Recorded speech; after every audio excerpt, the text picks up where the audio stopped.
Hi, I'm Mike Doyle, and the 1002nd album is Couldn't Stand the Weather by Stevie Ray Vaughan and Double Trouble. Hi, I'm Jeff Stephen, and you're listening to the 1002nd Album podcast. I spent 10 years going through the 1001 albums you must hear before you die, and now I'm asking people that are important to me all about the albums that are important to them. Enjoy! This is the 1002nd Album podcast. I'm Jeff Stephen, and I'm particularly excited for today's episode because I'm with a recent retiree bringing a Serenity Now energy. I've really enjoyed playing guitar and chatting with this person about music for the last 15 plus years, and it's a pleasure today to be talking to Mike Doyle. Thanks, Jeff. So the album today is Stevie Ray Vaughan and Double Trouble, Couldn't Stand the Weather. Tell me a bit about your introduction to this group.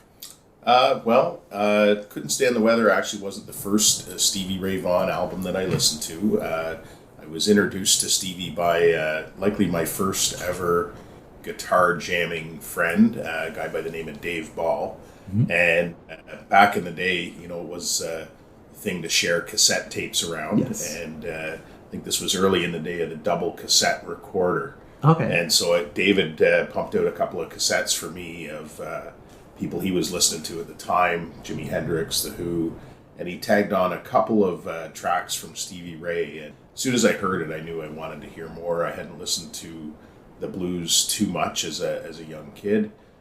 So I went to the store and was able to find not Couldn't Stand the Weather, but Soul to Soul, his third album. Mm-hmm. And that led me to enjoy him more and seek out more albums. So I think Couldn't Stand the Weather was the next one and went on from there. And I think it's likely his best work. It was always fun for me as a new guitar player, too, to sort of try to jam along with Stevie Ray. I just wish that at the time somebody had clued me into the fact that he always tunes his guitar down half a step and plays an E flat. So I found that really strange that I couldn't match some of the keys that he was playing in. And I learned that lesson as well with the first Weezer album. It's tuned down that half a step, which all of a sudden when you're not playing in all those bar chords, it becomes a lot more friendly. And I like that idea of the sort of two cassettes where you have the one playing and the press play recording at the other. I think many of my eventual favorites were introduced through that medium. You mentioned his guitar playing, of course, and I don't think I've ever heard anything resembling criticism of his guitar playing, especially as I noticed on this one as well. He's typically playing with pretty clean tones, so even the harshest critic couldn't accuse them of hiding behind any pedals. But at the same time, I don't think I've ever heard anyone comment in any direction on his singing. And what do you make of his abilities as a vocalist? I don't think you'd ever mistake Stevie as a crooner. If he were still around today, I don't think we'd ever see the album Stevie Does Mel Torme or Bing Crosby. I think he has a bit of a unique voice, but I'd sort of track it along his progression as a performer, and say that he did find his own voice. Yes. And I think that's well accepted in the blues, is to sing how it works for you. And through his years, he got better at using his voice to express his emotion, and I think it has some power to it as well. And he's not alone in being a reluctant vocalist. I think Eric Clapton was the same way, that at first he didn't like that part. And I think when I look at the 1001 list, there's a number of unique vocalists on the list. Neil Young comes to mind, Bob Dylan, Jim Morrison. So I think being unique is not a bad thing. Right. So yeah, I definitely I wouldn't have pictured him in the Cardigan at Christmas by a Roaring Fire. So maybe that's not his scene. But like you said, it's that uniqueness, that authentic, and it's a vocalist rather than a singer, or like a classically trained singer or crooner. And I think that's got a lot of value too. The other thing I noticed with Couldn't Stand the Weather is that some might say there's not an overwhelming amount of variety. So for example, the 12-bar blues pattern appears more than once. But instead of that being something to moan about, why might that actually be a real strength of the album? I think Stevie stayed in his lane. The blues are the blues, and I think that he knew what he was good at, and and he didn't try to be something he wasn't. And it's pretty common in the blues, I think, for someone like Stevie Ray to kick back and do some blues standards, record some of the songs that were first recorded by his influences. And I think you see that in a number of his albums as well. When I was thinking of the sort of the blues albums, probably my one of my favorite debuts of all time is Little Richard's Here's Little Richard, and every song on it is 2 minutes. He says woo, it's 12-bar blues, but you wouldn't want anything else from that sort of, like, you want to hear Stevie Ray Vaughan play the blues and that sort of thing, because that's his real area of strength. For sure. I think you never know what could have been. I think when you look at his last album, In Step, that he recorded shortly before his death, you might see some hints that he was going in a slightly different direction. But again, we'll never know that for sure. I also like about Stevie, there is a little hint towards jazz almost on every album. There's a little, usually it's one of the last cuts on the album is sort of got a real jazz flair and instrumental. And reading about it just recently, I think that was a bit of an influence of Double Trouble on him. Particularly Chris Clayton, the drummer, had a bit of a jazz background. Okay. And I know I picked up on that for sure. On the closing tune, is it Stang Swang? Closer, yeah. There was a noticeable jazz feel to that, with the sort of noodling at the end on was the saxophone there, I think? Yeah, I think so, yeah. So just that was a nice, sort of change of direction towards the end there for sure. And you mentioned Chris Clayton, one of the guys in he was the drummer in Double Trouble. Because I find these sorts of situations fascinating, where it's Tom Petty and the Heartbreakers, it's Bob Marley and the Wailers. And in this case here, it's credited to Stevie Ray Vaughan and Double Trouble. And just out of curiosity, what would you say that the font size should be for Double Trouble? Would you say they're an integral part of the sound, or is it more of a sort of a footnote, or the other guy's quote-unquote situation? If I had my guess, and I've read a bit about Stevie Ray Vaughan and some of his biographical stuff, I think he was a reluctant frontman. I think he was shy, and I think the nature of him being the guitarist put him in front, and the vocalist put him in front. I think if I had a guess, I'd guess that he would have been just as happy to be Double Trouble, in brackets, with Stevie Ray Vaughan. Because he was. I wouldn't go so far as to say reclusive, but I think he was shy. And just watching a couple of his videos today online, and he almost doesn't even make eye contact in the video. He's got his head tipped down and the hat pulled down. It's like he's sort of keeping himself private. So my guess is that he would have been just as happy if he didn't get the front billing. And I think they do a really good job as a rhythm section. If you think about three-piece groups, you think Led Zeppelin, you think Rush, you think The Who or Cream, with just one guitar, a bass, and a drummer, they've really got to keep the song going well. The guitarist does the lead licks and things. I think they do a really good job of that. They've gone on to be studio musicians, is my understanding, after Stevie's death. And you never would have heard Chris Clayton roll into a 15-minute drum solo like Neil Peart or John Bonham, but I think they were real quality musicians.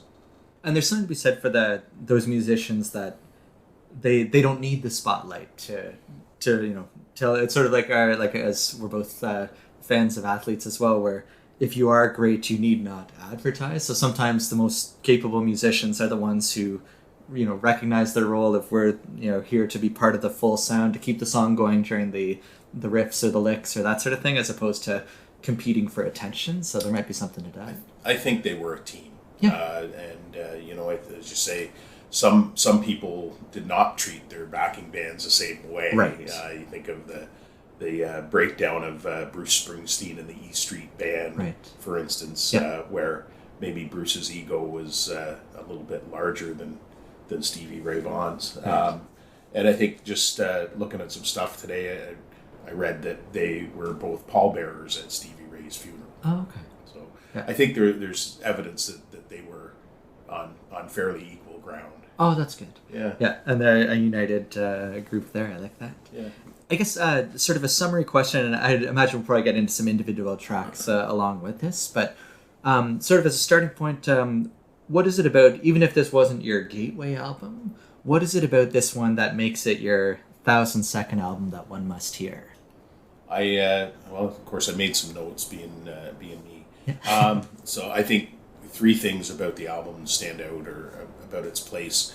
The first one is musicianship. Yeah. Stevie's obviously a guitar virtuoso. He takes the blues and the pentatonic scale to new heights, really, and his agility on the fretboard, the fact that he can play fast but still keep melody and feel going, I think sets him apart. And I think he really needed to be on the list. And I had, when you mentioned this to me, I thought of a number of albums, and a lot of them ended up being on the list Right. when I checked. So finding that Stevie Ray Vaughan wasn't there was a bit of a surprise to me. In terms of this album in his body of work, I think he was just hitting stride. He was discovered really at the Montreux Jazz Festival, spotted by notably David Bowie and Jackson Browne. And David Bowie, of course, had him play on the Let's Dance album. Okay. And then Jackson Browne took him into the recording studio and recorded Texas Flood. And then when he hits, it's about 6 or 8 months till he does Couldn't Stand the Weather. And I think he's really sort of coming into his own and demonstrating a bit more confidence as a singer and as a player. So I think it's his best work. Yeah. And I think you're right that if you looked at that initial 1,001 list, not having him anywhere does feel like a pretty significant omission just in the history of who were the important musicians from 1955 to 2005. It feels like his name should be in that conversation for sure. So I think that definitely fits. And I like that. I like that point about like he does have that virtuoso skill where the opening track here, Scuttle Button. Yeah. I love just the tempo's great, and he's flying on the guitars. But then they sort of bring it back a little bit with the title track, and I love those pauses in the riff, like the do do do do do do. It's just for sure. That's great. So I have another 2 points about why it's the 1,000-second album. I like it. Next one is sort of its time and place. Yes. And you and I have talked about this before. I wasn't a huge fan of the music that was popular in my teenage years. Sure. So you throw in Stevie Ray Vaughan in amongst your glam rock bands and your seemingly soulless pop stars of the day, and this was also the MTV Much Music kind of boom. Right. And I can remember sort of sitting there, watching the videos roll by, and you go from Michael Jackson's Thriller to say Stevie Ray Vaughan's Cold Shot video. I haven't seen that one. No. Well, you must see it because it really kind of was counterculture to the time, and to me it said that in amongst all this synthetic music or overproduced music of the day, you could have somebody that would be recognized for their musical ability. Right. He wasn't exactly the best looking guy. He didn't have a face that was promotable, but what he could do is he could really play. And I think that's really a testament to the time of that album came out. Yeah, and I love that sort of incongruous nature of it. Whereas others were going for the razzle dazzle, he was more of the reluctant. Like you said, the head is covering the eyes. It's not of the. There's no synthesizers, I don't think, dominating the record, and so strangely, it's not of its time. So therefore, there's sort of a timeless quality to it. Yeah. And so for you and your listeners, make sure you go and check out on YouTube the Cold Shot video, I think. And is that like mid-'80s as well, somewhere in that vintage? Yeah, so I think it was 84 when it came out. So, okay. Yeah. Nice. Yeah. And the last thing about this album is kind of its impact on me as a young guitar player or a new guitar player, and then its impact on other guitar players that were much more talented than me as well. I think back to hearing his cover of Hendrix's Voodoo Child and just being amazed by that and sort of making the connections through from blues to rock and that sort of stuff. So you start hearing the influence of these other guitar players in everything you listen to. So I think he also turned on a new generation of players to the blues as well. You think of maybe throw out Jack White or Robert Cray or Colin James or whoever that may have benefited by Stevie kind of leading the way.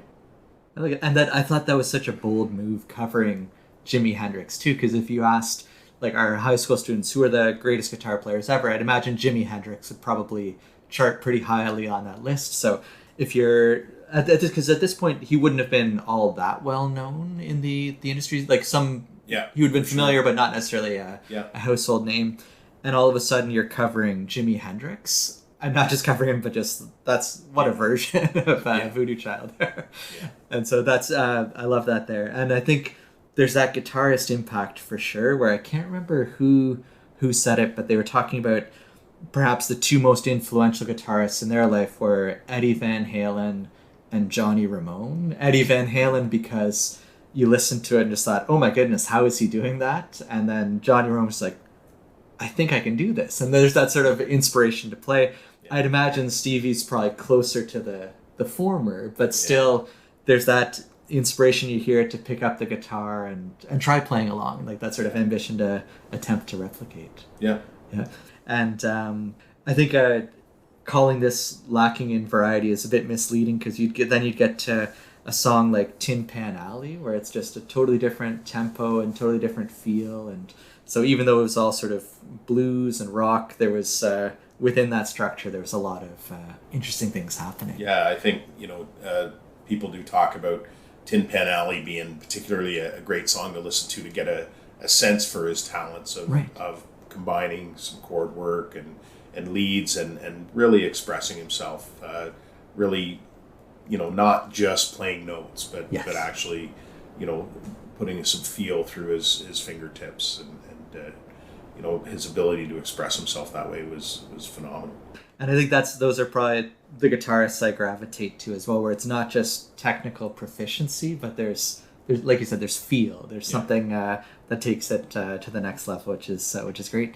The group you're in that does a solo each week, has somebody done Stevie Ray Vaughan yet? I don't think nobody's been that bold yet. I think there's some accessible solos that he has, and he does have a tendency to. There is a touch of syncopation in there, or there, a little different feel to it. It's not just straight on time stuff. So nobody's drawn a Stevie Ray Vaughan solo yet, but I'm sure it's to come. Yeah, nice. And can you single out one from this album that's sort of the on your to-do list, like as a retirement project? Like, I'd love to learn the solo to this song, or the lick here, that sort of thing. That's a good question. Sometimes you listen to these really good guitar players, and as you sort of indicate, it could take you two ways. Like, I should just never play guitar ever again, and I should give up.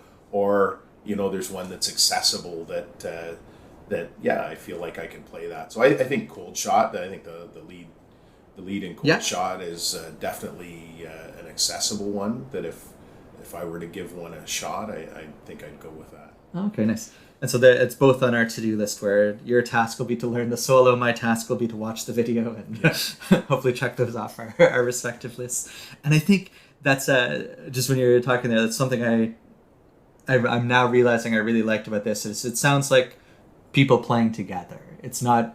I don't know if it was live off the floor, but it just sounds like it's that sort of irreplaceable feeling of being in the same room with people and playing a song together. It's and that's the vibe I got from this, was that there's something about these guys playing together that just works. And again, I think they performed live a lot before they were noticed, before they went to the recording studio, and I think that sort of speaks to that feel that comes out of their music. They might have had that sort of the Malcolm Gladwell 10,000 hours requirement and honed their sound. Oh, that's great. Nice. No, I'm certainly convinced of its worthiness, and a huge thank you, Mike, for coming today, and until the next time. Thanks, Jeff. That was fun. This has been the 1000 Second Album Podcast. Thanks for sharing some of your time, energy, and attention with us today. Take care.